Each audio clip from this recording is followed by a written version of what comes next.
Hi అండి, నమస్తే. నేను మీ స్వాతి భాస్కర్. ఈ రోజు వీడియోలో మనం మామిడికాయ ఒరుగులు చేద్దాం. ఇవి సంవత్సరం అంతా నిల్వ చేసుకోవచ్చు. చింతపండుకి బదులు మనం ఈ మామిడికాయ ఒరుగులు వాడుకోవచ్చు. ఎలా చేయాలో చూపిస్తాను, చూసేయండి. ఈ ఒరుగులు చేయడానికి పుల్లటి మామిడికాయలు తీసుకోవాలి. పుల్లగా ఉంటే చాలు. ఏ రకం మామిడికాయలైనా వాడుకోవచ్చు. పెద్ద రసాలు కానీ పచ్చడి కోసం తెచ్చుకుంటాం కదా, అవి అయినా వాడుకోవచ్చు. మామిడికాయలని బాగా వాష్ చేసుకొని పొడి క్లాత్తో తుడుచుకోవాలి. మీకు తొక్క వద్దు అంటే తీసుకోవచ్చు. నేను తీయడం లేదు. ఇలా వీడియోలో చూపిస్తున్నట్టుగా సన్నగా కట్ చేసుకోవాలి. మీరు ఈ రెసిపీ బాగా ఎండగా ఉన్నప్పుడే చేసుకోండి. ఇలా సన్నగా కట్ చేసుకోవాలి. మామిడికాయలు సన్నగా కట్ చేసుకుంటేనే త్వరగా డ్రై అవుతాయి. కట్ చేసుకున్న ముక్కలన్నీ ఒక గిన్నెలోకి తీసుకోవాలి. నేను 2 మామిడికాయలతో చూపిస్తున్నాను. మీరు ఎక్కువ క్వాంటిటీతో కూడా చేసుకోవచ్చు. మీకు ఎంత సన్నగా వీలైతే అంత సన్నగా కట్ చేసుకోండి.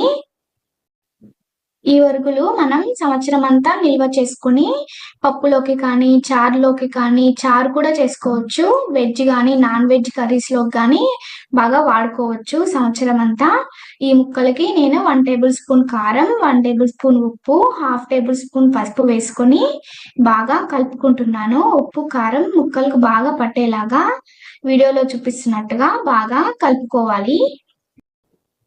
ఇలా బాగా కలుపుకున్న తర్వాత ముక్కలన్నీ కొంచెం మెత్తపడతాయి. ఈ ముక్కల మీద మనం ఒక ప్లేట్ పెట్టుకొని ఓవర్ నైట్ పక్కన పెట్టుకోవాలి. మార్నింగ్ ఓపెన్ చేసి చూస్తే ముక్కలు అనేవి చాలా మెత్తగా అవుతాయి. ఉప్పు కారం అనేది బాగా పీల్చుకుంటాయి.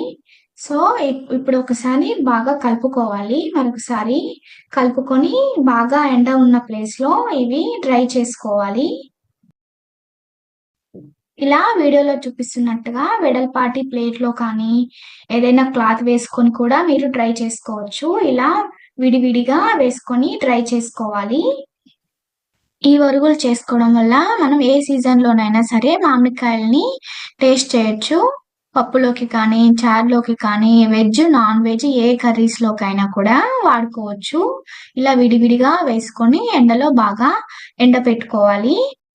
బాగా ఎండ ఉంటే త్వరగా ఎండిపోతాయి. నాకు ఇవి ఎండడానికి 3 days పట్టింది. సో ఇది సెకండ్ డే చూస్తే కొంచెం మెత్తగానే ఉన్నాయి.